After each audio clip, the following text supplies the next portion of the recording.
Okay, so thank you everyone for joining, for being with us, like for us, each of us to be sitting on the same digital sofa Zoom.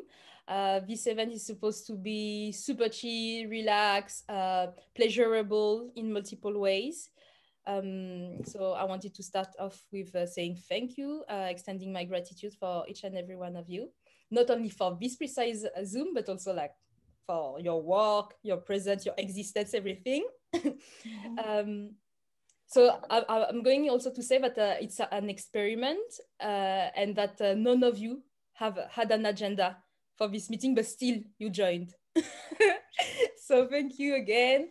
And I wanted to start actually by for each of us to just connect a bit more with each other, because some of us are meeting for the first time.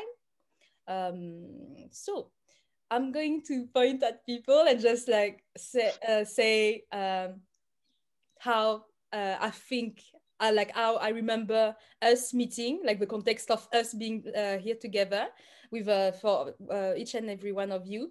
And then if you accept the invitation, I will encourage you to introduce you with your own words and on your own terms by adding your inner weather. It's a thing that I'm just using all the way through the residency I'm doing with Coventry Artspace. So I shall probably introduce myself a little bit and then I go on to the first person, and none of you know who is the first person. So I'm Mélisandre Varin. I'm a Coventry Artspace artist in residence at the moment.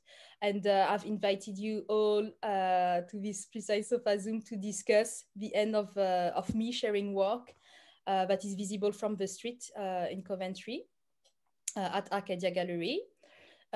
Apart from engaging my whole self into this show, I'm also working on a pro-Black, pro-migrant, and pro-refugee project supported by Coventry Biennial.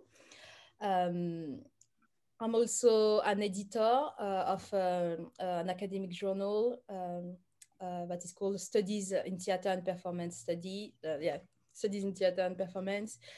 What else do I do? And I'm also preparing a series of Afro-feminist performances in 2021 and 2022 that is under the umbrella name of Papaya. I'm a co-parent. I'm Black and queer. Yeah, if we could share also our audio description, Black and queer, like this is me. I'm wearing a super cool salopette that you cannot see really well today. It's a black jeans salopette. I'm not even sure if it's an English word. Let's see.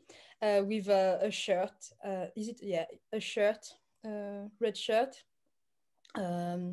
ring, earrings, 2 earrings, a nose ring, some braids that are actually made for each and every one of you last night instead of going to bed early. So this is an offering as well. Then I'm going to move on to the person that is actually really nearby me, Victor.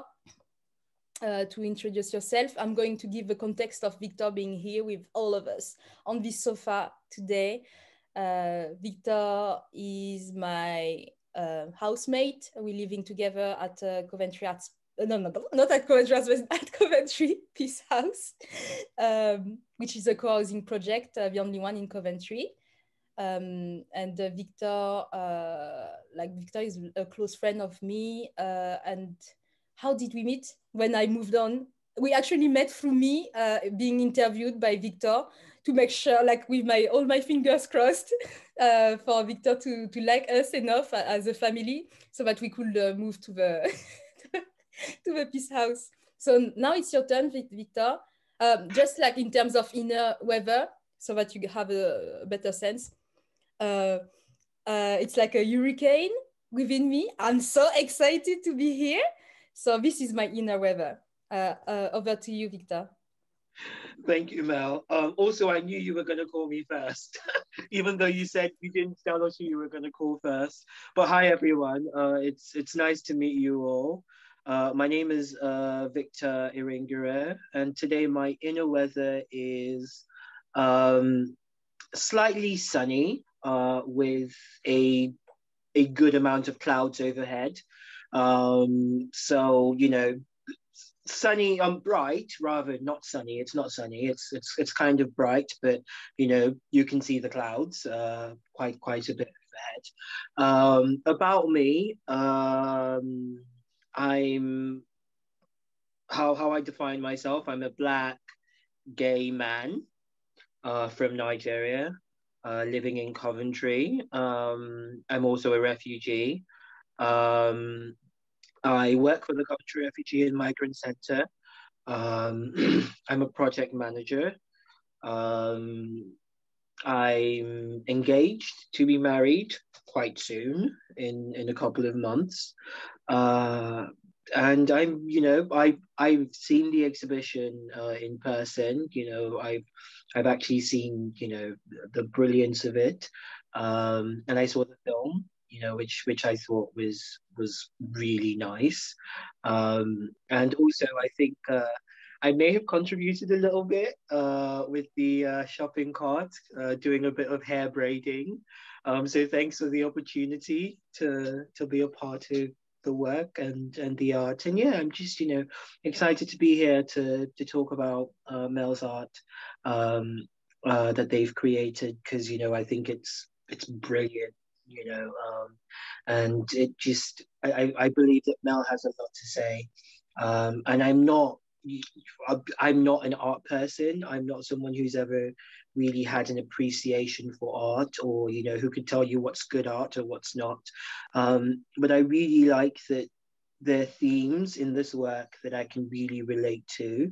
You know, just, and I feel like part of the art was the making of the art, and I feel like because I got to be involved with the braiding, you know, that invokes um what is it, emotions in me, you know, about sort of being a child and you know watching my sister's hair get braided or my auntie's hair get braided, and you know, sort of all of that, you know, the beauty of that. I just, you know, Victor, it's yeah. your introduction. Oh, I'm so sorry. I'm so sorry. I got ahead of myself. That's it. That's me. I'm happy to be here. Lovely to meet you all. Thank you. Okay, next person I'm going to appoint is going to be Cecilia. Cecilia, it's actually the first time that Cecilia and I are meeting, like digitally in person, sort of. But I've been following the work of Cecilia for quite a long time, like within my time frame, because Cecilia is I think is an amazing curator and an amazing artist. I'm following your work on different social media platform, and I think I got to know you like at distance and know your work via different collectives or group of Afro Caribbean arts online. And also, I think we're following lots of similar artists and stuff. So I thought that it would be like the perfect opportunity to link up a bit more and to connect, like beyond, you know, liking each other's work and everything. So thank you so much for being here. Please. Thank you. That's a good way to start the day, you know. So thank you, Melissa, for all you've been saying. So yes, hi everyone. So I'm Cécilia Bracmort. So you can maybe notice it with my accent. I'm French. So I'm an artist, a curator, a cultural worker. I live in Montreal for quite a long time now, almost 8-9 years. So yeah, we've been connecting with Melisande because actually that was a project during the first lockdown with Collective 24. And they proposed something like with a video, like it really touched me, like, and we were writing a lot, and all the time I was receiving your message, I was like, oh, so there was the connection like that coming. And too, like seeing you work, like that was like, we have connection about reflection, words, like the layers of identity. I was like, yeah, you know. So we are in the same, you know, diaspora, you know, the like we are from here and there, and still we are connected by the same, or let's say similar experience, because the outside world is like kind of strange on our bodies and our perception of it. So I think that's why we are connected, I think, that way too. And yeah, about my work, just watching them from there. I'm doing mostly photography, and it's really related on the notion of ghost, like let's say ghost, like the perception or the non-perception of our bodies, but also let's say the notion of our history as are unseen or not really seen. So that is all of the kind of layers that is in my work. And I really try to relate this body with the place I go or I connect to. So for example, Montreal, or also to the Caribbean. So there's like series like that. And as a creator, I try to connect with artists who has similar reflection like that. So yeah, maybe that's making, the inner weather, forgot. Yeah, some minutes ago, it was like mostly like a hurricane, like really on my solar plexus, like I was stressed, but now I'm getting better. I'm good.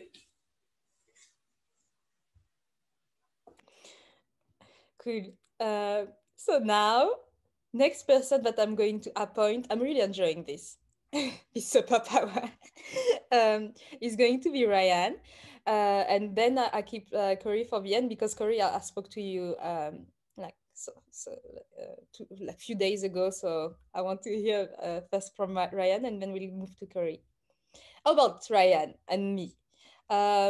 So I think our relationship started after a Black Lives Matter event that was actually during no, it started before that. It started when I took part in Duncan Weekly audio workshop to record people who used to be clapping for the NHS at 8 p.m. You remember back then during the first lockdown in the UK. And I actually messaged you, Ryan, because you shared the message for Duncan. And the most beautiful thing happened because you said you guided me towards Duncan in a way, but you also said, in your signature, in your email signature, there is your website.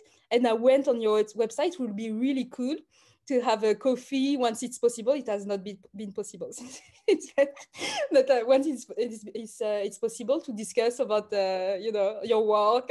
And it was the first time that someone paid attention to my website and also acknowledged it, and that it opened a door. So yeah, I remember this like it's still in my heart with it was such a nice way to connect, and I was so excited at the time. I'm still so excited, to work with Coventry Biennial, but it was my first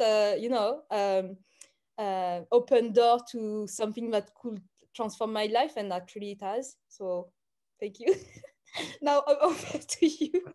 Well, thank you, Mal. And I mean, I think that thing about email signatures is like, it's more true now than ever before. Like those signatures are gateways to people. And I remember your response to that email. Like, the response was just so energetic and happy. And I think, like, for me, that's what you've brought to Coventry in a way that, like, we've not seen in the art scene in the city for a long time. So yeah, it's a real pleasure to be working with you, and like, we're going to make amazing and beautiful and useful things happen this year. And I guess that's what I see my role is as a curator, working with good energy and trying to make good things happen that are useful. I think so often in the art world we forget about actually, like, let's do something useful. And so I think that all of our conversations, which I'm sure we'll come to on down the way while we're on the sofa, is all about utility and togetherness, isn't it? So the weather thing I'm struggling with. Maybe I'm overcast, but in like a positive way. Like whenever I think about like, I mean, I'm big into autumn. Like I don't cope with the sun, so like yeah, I'm feeling sort of yeah, overcast, but I like that. Thank you, Ryan. So now over to you, Cory. So when did I meet you, Cory? I think I met you actually when I've been in. Was it the first time? I think it was the first time. Maybe it was at this Black Lives Matter event during one of the first Thursday of the month at Coventry Artspace. But if it wasn't there, then it was when we received like a collective email from Mindy, director of Coventry Artspace, to invite us to join the board of this organization. And then I'm a big stalker, so of course I stalked you, and I'm still stalking you. And then I remember, like I have a really warm memory of you convening, facilitating an event again on racial justice in the city that was held via Coventry City of Culture. And I just thought, wow, this person is amazing at, at engaging with people, sharing energies, love, and everything. And every time I receive an email from you, I'm like, oh, whoa, it's just an inundation, a wave of love. So I'm so happy for you to be here today. Over to you now. Well, how can I follow that response? You've done everything for me. I'm going to start with the weather because I think like everybody has been mirroring how it is outside. A little bit overcast. There's that ray of sun that just keeps popping through. And that's how I feel. I've got like vertigo and like labyrinthitis at the minute. So my head and everything is all a bit fuzzy and dizzy, but I like that. Sorry, bye. Family life just gets in the way every time. But yeah, so a little bit I've got that sun and that energy still coming through. Oh yeah, the audio description as well. Black guy, 40s, kind of thinning hair due to family life and lockdown stresses. Big, thick glasses because I can't see out of one eye, so I need the thick lenses. Beard, big bushy beard, needs to be shaved or trimmed, but I can't be bothered. Black t-shirt with a golden child in a sense. So that golden energy within the dark space, maybe. I am a curious director, I call myself, because I love what the world has to offer. I think there's lots of positive things and opportunities that we can make the most of. My children are a beacon of inspiration for me, and just that whole playful energy that kids bring. There's innocence, there's passion, there's positivity, there's just freedom, and I love that. And I try and revert back to my childlike state because it's just free. It's free of stuff that we don't necessarily need.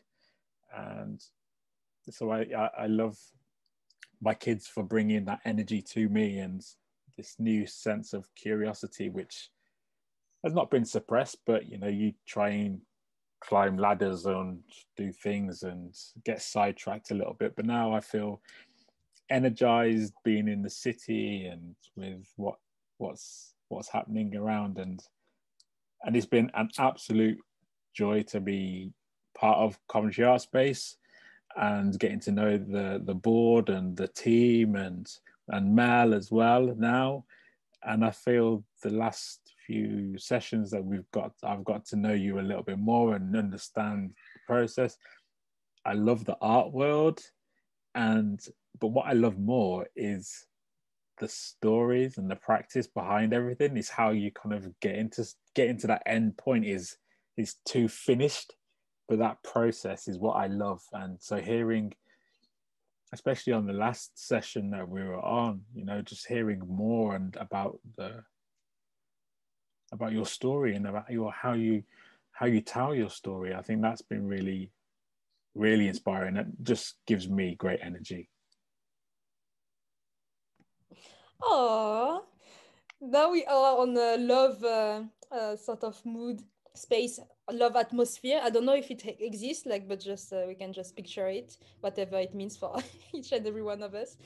So, for the purpose of making it sort of inclusive for everybody, because I don't know when baby. I don't know. Okay, I'm going to share the first image while I sort these things out with Eyal.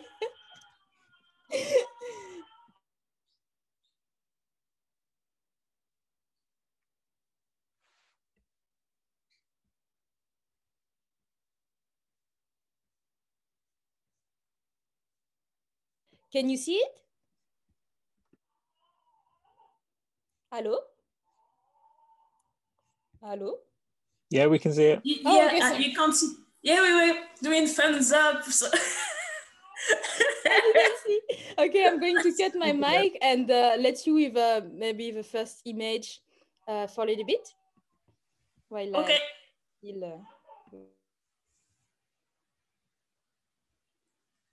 I really love the photo. You can use that, you know, for journals and stuff. That were nice.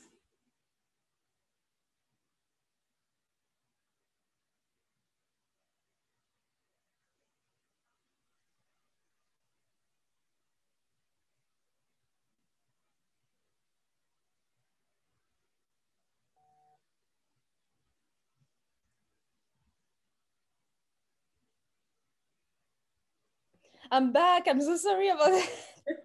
Although I shouldn't say sorry, but I feel like I'm not yet at this stage of empowerment. Okay. It's so, family life, Mel. It's I part of the know. journey. It's part of the Life. story. That's it.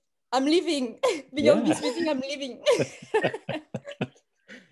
So I'm going to just scroll down with all the photo of the sort of virtual access to the work that was shared and that is still being shared for one more day at Arcadia Gallery.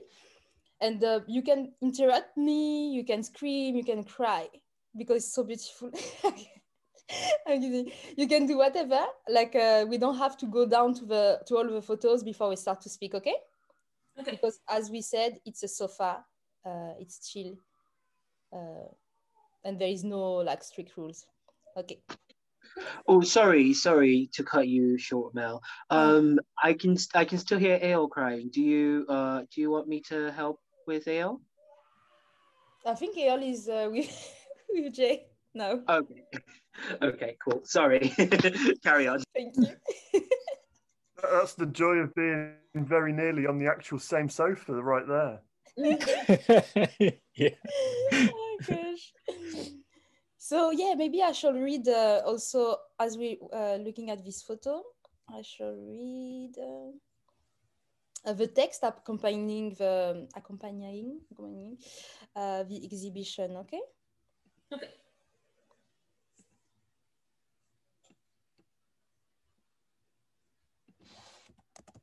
So yes, you are encouraged to speak now while I'm looking for the document. Well, I can say I like the sorry we are closed and we see the push and with the window that's like it's open to people. So I like the double language with that. Like we are closed, but you're welcome sometimes. There's things going on. Have a look, but you can't go inside. But I really love that. So I'm going to read thank you, Cecilia. I'm going to read the text now. Sorry, we are closed. a series of installations to be experienced from the street reimagines a post-COVID-19 Afrofuturity in the city, exploring notions of consumption, closed art venues, and collective grief and healing. Levitating at the intersection of pain and love, Mélisandre used the current context of an ever-coming post-COVID-19 and an ever-awaited Afro revolution as starting points.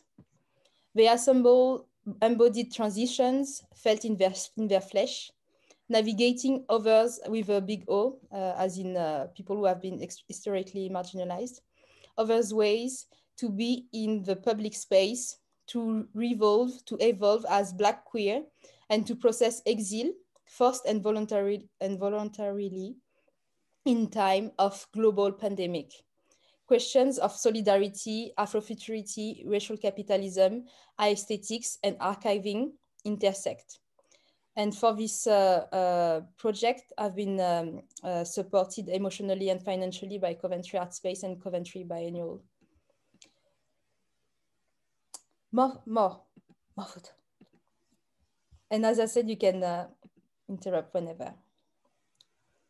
What I really like about these images we're seeing of like the entrance to the space, I've seen hundreds of shows in this space, but nobody's ever painted the door.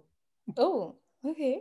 I really like that. Actually, just like formally, there's this intuitiveness that we're seeing that I think is so much about the way that you use spaces that yeah we've not seen before in the city. Certainly not in that venue. Oh. It's really great for me to have this feedback because as I've been in Coventry for maybe 18 months, I didn't go to see lots of shows in this space. So I don't have this embodied memory of being in the space, looking at others' work. So I really appreciate that. Thank you.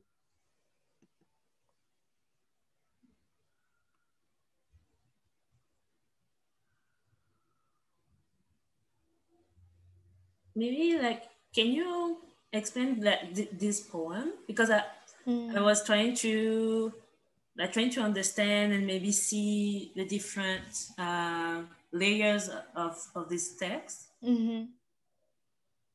Yeah, I would like to know more.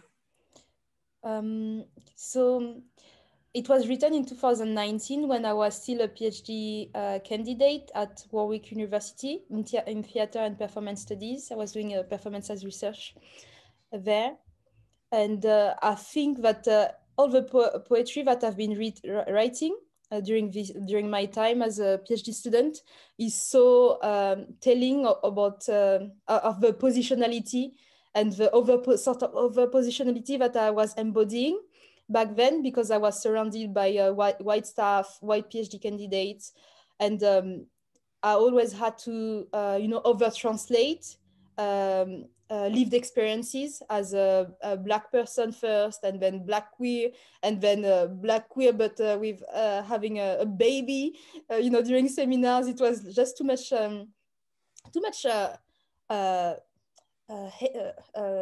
assumptions. Too much intersections that they couldn't, I think, that they couldn't provide a space for me just to do my research, because I had to do too much emotional labor for them to first enter like the basic of what I was trying to do, because of this lack of lived experiences, but also lack of interest in terms of understanding, trying to understand what it means and feels like to be Black in predominantly white spaces. So this is the context of me as a PhD candidate back then. So I see it pouring out of this text, because this text is as if I was like talking to a white person to explain myself always in relation to whiteness. And it's also another layer of this text is also me transitioning step by step, not identifying as a woman anymore, and like it's my journey towards my queer identity, towards my non-binary identity. And it's also, there is also different layers of I would say of inquiry in relation to colonialism, because good boy is something that will be said to by a master to enslave people, right? To reward them, not like really cheap rewarding for the work done, or just like to push them further. And so there is this layer on this, but there is also the layer of good boy and woman, black woman and black non-binary person being being over-identified by others as more masculine, more masculine, more like stronger, like they don't feel pain, like they're like male, like cis man. So there is lots of gendered like gendered misconception, misrepresentation. Yeah. And misinterpretation from what I was saying in terms of being in an institutionalized space of knowledge, and you know. So, and also there is also something really simple in this text. At the end, we understand, we understand, or I understand that I wrote this short text only because I was tired of smiling, you know, nod and smile, of smiling to people who will not take 2 seconds of their time to change their facial expression. I wasn't asking for a hi in return to mine, but just like to a small smile, you know. So this is also talking about me moving to the UK, so sort of cultural adaptation. Yeah, I spoke so much. Sorry. No, that's great. That's great to discover actually all those like layers in this text, and like make me think about experience I had too from like moving to another place. Being, well, I'm a cisgender woman, but like with like it's still winter here, and I wear a big coat all the time. People are calling me sir. I'm just like, well, I know. It's just like I'm too tall, and I know they don't see me. They just see, I don't know how to say that. Like they see a big thing, like a big thing that is like black and actually brown, because my coat is brown too. So I not have myself, but that's my coat, so it's nice. So I think the way they see that is just like they see like this monolith, and they are doing very quickly the calculation, and it's like, okay, black male, and just like no. No. So yeah, that's true. It's all this, and I love like what you've been saying about the smile. Yeah, because we are pushed to smile and try to be nice in situation that is not nice. That the violence you get is the assumption of the society is to actually have to react nice. So yeah, that. So thank you for all this explanation. And also, encompassing all of the things that we said is also this quest that is now something that lots of Afro and Caribbean people are trying to like support each other to move beyond that. This quest for validation from people in dominant positions as well. I just wanted to say, I mean, I'm sorry I missed part of the conversation. I had to go and feed the other child who wouldn't wait till after. But I love the installation. I think it's amazing, and it's, you know, it's not something that you would necessarily associate with Coventry, you know. And I think what Ryan has done in terms of creating the biennial and everything else is just an incredible platform for Coventry. And you know, Mal, with the installation is, again, it's just, you know, you'd expect to see this anywhere down London, you know, or the major galleries. And so to be able to translate your story into this space, but I love that it's in this space also because of the surrounding, the other spaces that are adjacent to it. And I think once you see this as an installation in its context, in the city where the other shops are closed and deprived and derelict and things, it has an even bigger impact, I think, for me. And yeah, I love that whole process and the storytelling that's behind it. Oh, thank you. As I said, we don't have to only say positive things. Huh? But yeah, but what's if there was negatives, then they'd be said, you know. I'm waiting for the negatives. Thank you so much for saying all of this. Oh, it's been a bit frustrating for me because I don't know lots of people yet in the city. So I found it really hard to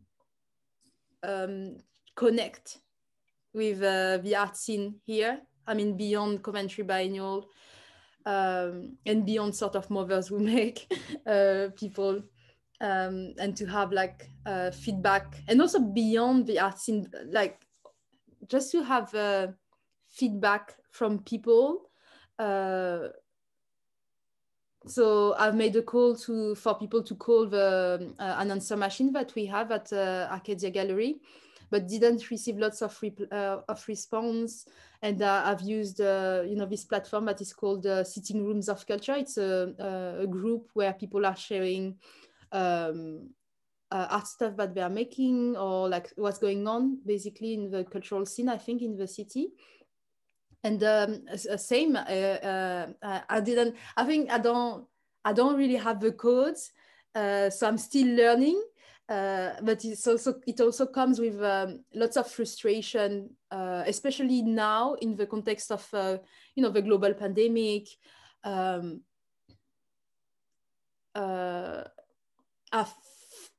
Putting on work that are not directly joyful have been a challenge for me to like get people to sit with the work and like feedback to me, positive or negative.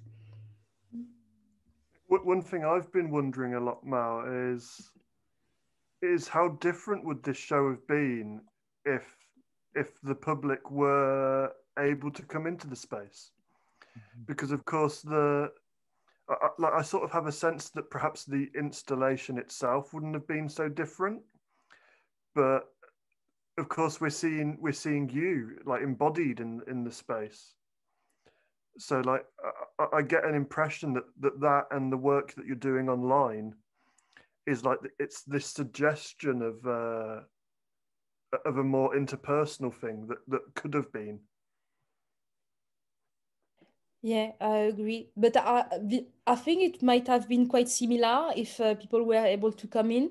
But because I'm trying very much to work with access in mind and, make things that are pleasurable and accessible to the many. I don't think that I would, if the gallery were to be open, I don't think that I would have made an offering to new ancestors in the same way. Because Eol and Larry, my dog, came a few times at the gallery, and like the whole thing was down, destroyed. So I saw this as an opportunity to try something that I would very much not be able to be doing in terms of my values and for like who I want to stand for, if it wasn't in time of lockdown, precisely for this installation than the others, I think. Yeah. I don't know, because I'm not located in the place, and I won't be able to see that by myself. But I think the lockdown helped out a lot to maybe think a bit more deeply about ourselves. I don't know about the joy and stuff, but so sometimes it was like my reflection was like this, is like I thought I was going in another way, and finally what I wanted to say just explain. So sometimes we don't have to ask us so much question. It's just, it is what it is, and sometimes you will maybe see other conception or the meaning in your work that wasn't very perceivable at the first time, at the first place. So sometimes you just have to let the time comes and to not look after, results like this, because I think it's what is the result of the ancient reality, let's say, at the before COVID. I'd like to talk like this, like the before that, like we have to do this, we have to do that, we have to be like, let's say perfect, or doesn't need, and that's fine, that's fine. I really love actually the photo with the books, and actually I put books with me like in case, because that was some I had too. I have this one, not this one, but I had that. And that was really funny. You took like the food behind. So if I had a title for it, it would be Food for Thoughts.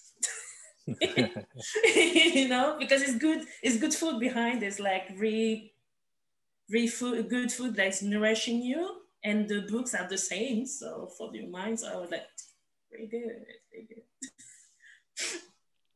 So funny. That was my reflection of it. And still positive. I'm sorry. It's actually a graveyard, Cecilia. Yeah, no, it's so funny that you're saying this, because food for thought was one of the first English expression that I've learned. And yeah, I guess that it also traveled through this installation. But actually, I was quite interested in making a ground level installation, because I'm interested in how we connect with the land from a racial capitalist point of view as well. And I was interested to slowly build on to more work that I will be doing in May, June, to this notion of artists and cultural worker working in art spaces, being actually a land worker, and how having such conception, how the ethic of being an artist. We were talking about making art that is useful and accessible at the very beginning of this conversation. How the ethics, how having this concept of artists and cultural workers being land worker will transform us and our relationships with others, whether we're talking about a gallery or art spaces, visitors or participants to workshops or things like that. For me personally, working with this notion of me step by step building myself into a land worker allows me to connect way more with a macro level of racial injustices, social injustices, and how I can try to contribute humbly with my practice to broader discourses, broader practices that are concerned with access and with justice very much, and how I can also contribute to Black worlds. In a broader sense, we were talking also about diasporic position earlier.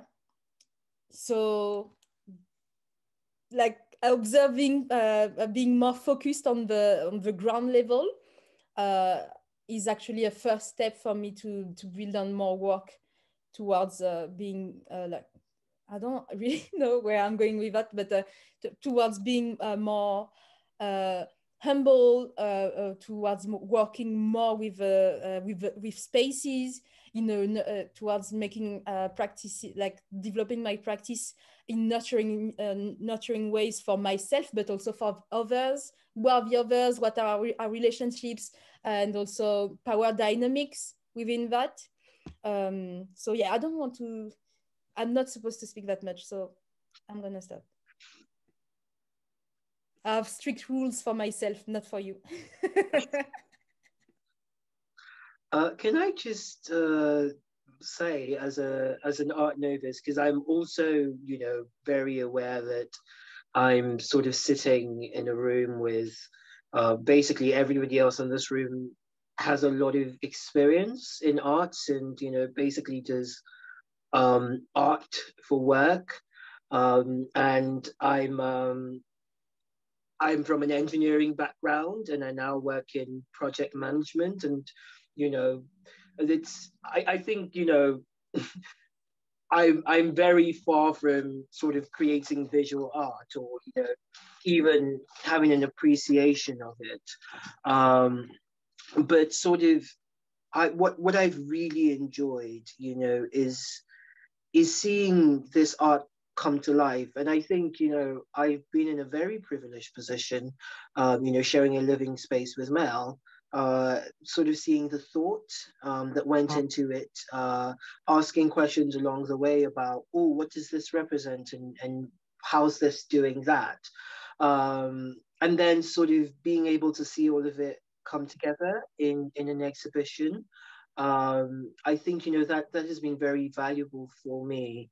And even as someone who's a complete novice, who knows nothing about visual arts, you know, like you could ask any of my friends, if you put a Van Gogh and you put a 3-year-old's painting and you ask me which one was more valuable, I probably wouldn't be able to tell you. But what I like is that I've been actually able to connect with this work, you know, even given the fact that I know nothing about visual arts and I couldn't tell you what's what, you know, just the feeling that I'm able to connect with it. I'm able to draw parallels with my experiences in my life and, you know, see, you know, sort of the little bits here and there that kind of remind me of something or invoke a feeling, you know, like I was talking about earlier with the braiding, reminding me of my childhood, or, you know, sort of seeing those books and just thinking, oh my days, this book reminds me of this and that, you know, and then just sort of seeing everything come together. You know, I think for me, that's, you know, personally where I find the real value. It's in being presented with something that's so alien to me and so outside of my normal sort of worldview and my normal comfort zone, and still, you know, being able to find a way to see myself in it and see myself reflected. I've really appreciated that. And yeah, with an artist. yeah. Sorry? You think everyone should live with an artist? Probably. Probably. It will enrich your worldview. It will challenge the way you think about things. I think, you know, the next time I see a work of visual art, you know, I'm not just going to be like, oh, this isn't for me. I don't understand it. I don't, you know, this is only for the elite. You know, I'll actually be able to think, perhaps I can enjoy this as well. You know, perhaps I can relate to this as well. So, you know, for me, it's been that kind of experience. It's being able to find access, a way to get access into the world of art that I haven't ever had. So thank you for that. I think that was amazing. That was beautiful.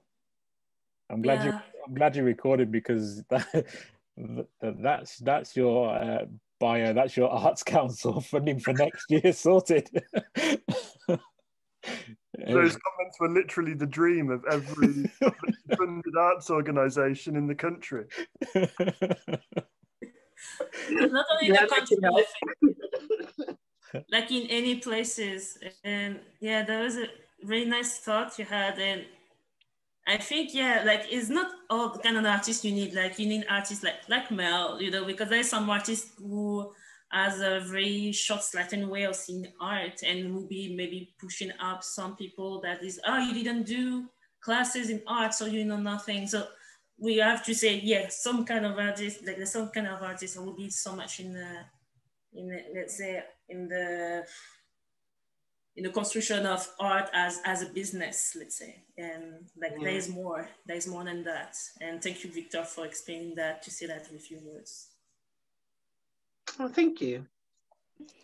And that reminds me that I just have to drop some names. Because the images that we saw were actually taken by Mandip Sira. That is an amazing person, really like super kind person, but also a very good photographer. And sitting at the board of Coventry Artspace as well, like it's very much a family business in the end. And also, I also wanted to say thank you to Victor for these beautiful comments, and also for all the labor that I've extracted for free from you and from other people in my house. I didn't make people work for free. It's a joke. I mean, kind of. It was framed as a therapeutic. We did it gladly, Mel. Experience. So there were love in it. There were love and connections. So it wasn't extractivist.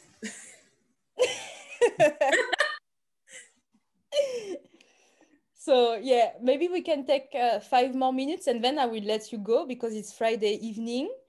For me. Yeah. Do you have to walk like right now? Well, I will have at some point. That's true. Do you still have 5 minutes? Yeah, that's good. Okay, so if you wanted to say anything negative, now is the time. anything, that would be the time now. Well, it's not coming to Montreal. Not yet. I could have the time to come and to see it. Voila. I would so love, like now it's been 2 weeks, I'm just looking for opportunities to, I mean, I love Coventry, and Coventry has brought me lots of joy and possibilities and everything, but it's been more than a year and a half, but I'm here. And usually I'm living to a place for 6 months, 1 year maximum. So now I'm like, I'm dry inside because it's like moving to places is my livelihood. So I need to go out. I'm not saying that I need to go with this show to Montreal, but I'm just thinking about that's exactly what you emailed me the other day as well. It's like I'm ready to move somewhere for a minute. Yeah. Oh yeah. Anyway, not me speaking about me again. Also, the other side of sharing some work is that I end up for a month talking only about me. So I'm so looking forward for the book project as well, to talk about other people, or just to talk about two people without talking about me. And that's okay, it's fine. It's fine. Well. And also, Cecilia, I wanted to ask you, because you said that you came with some book references. Yeah. It'd be so nice if you wanted to make a sort of an offering, like sharing the books that you brought with you. So I bring a lot. Much in, right? Well, I don't know what we were talking about, but I was wait, I have to unfold my legs. So, okay. Okay. Well, I saw I didn't read yet, but I saw you had this one. I was, oh yeah, I just bought it. Well, I don't know. Well, I've been reading a lot this one last year for my show coming soon. And well, I think know the person. You have to send me photos of them if you don't mind. Yeah, sure. This one is in French, the French version, but I don't know. Well, I've been reading a lot. Like for the first lockdown, that was I had some time to read, and for the second lockdown, I'll be able to read some others. Try to reconnect with French thinkers, and French and Afrofeminism, and try to make connection, because it's been a while I didn't really come back to the country. Well, I come once a year usually, but it's just for holidays, so I don't have the time to do any connections really much with what's going on in France, but things are moving, thankfully. And so there was a Mabula Sumaro, the Triangle de l'Hexagone. This one I read it and it was awesome. There was also Fania Thomasin, Afro communautaire, belonging to ourselves. So she lives in New York, I think. And but that was nice to read this book, you know, okay, things are going. And also, like, in my work, like I'm an administrative coordinator and I'm part of a financial committee. And we have trying to think about other ways to do financial things. And I've been reading, like, with the committee, Decolonizing Wealth. And this one is really, really nice to read, I think. It's by Edgar Villanueva. It's Indigenous Wisdom to Heal Divided and Restore Balance. And that's really nice to read it. Oh, wow. I so want colonization and decolonize thinking, finance, and wealth. And I was like, okay. I will include this one definitely, and some of the other ones to the library. Wow. Yeah. So I don't know if I would present them all, but yeah, this kind of works is like really important to rethink where we are and what we're doing, you know, as workers, like as you say, on the land. And particularly for me, like I'm on an unceded land, you know, is stolen to other people, and people create another society on it, and you're like, okay, what do I do with that? So yeah, there's all the reflection we have to think in the place you are actually. So for you, is maybe all the time kind of rethinking all the time when you go to another place. Could be interesting to because yeah, you go to another place, then okay, what's going on there? What's going on there? Definitely.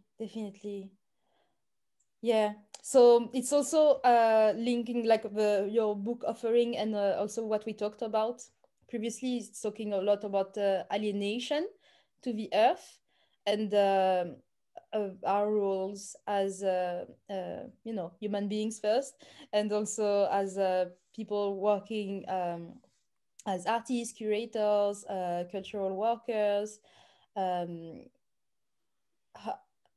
Yeah. I forgot.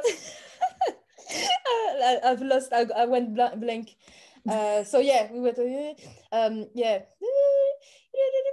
thinking about our responsibilities, and if not responsibilities, but our our part in making sure that we reconnect with one another, and in the other, we including space, non-human beings, more than humans, and all.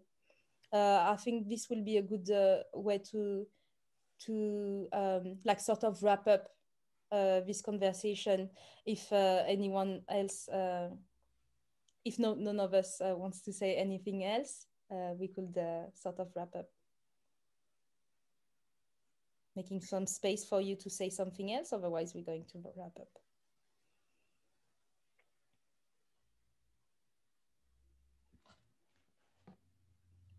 If you want to wrap up, you can say wrap up. Because you're a bit frozen on my screen, so I'm always hesitating. Is it a bug, or are they really silent? Or silenced? Silenced. I mean, yeah, no, I haven't got anything else to say. You know, just sort of thank you for this experience, and I'm so glad that I got to experience this. So thank you very much, and lovely to meet some lovely new people as well today. Yeah. And yeah, and I believe actually I have met Ryan in a meeting before. We have had a meeting together, haven't we? Yeah. Thank you. Thank you, Victor. Yeah, I'd echo Victor's comments. Thank you for the experience, and it's lovely to be part of your story, your journey, the journal, the future.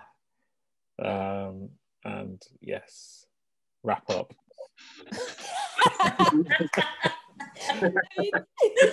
Wrap up, thank you.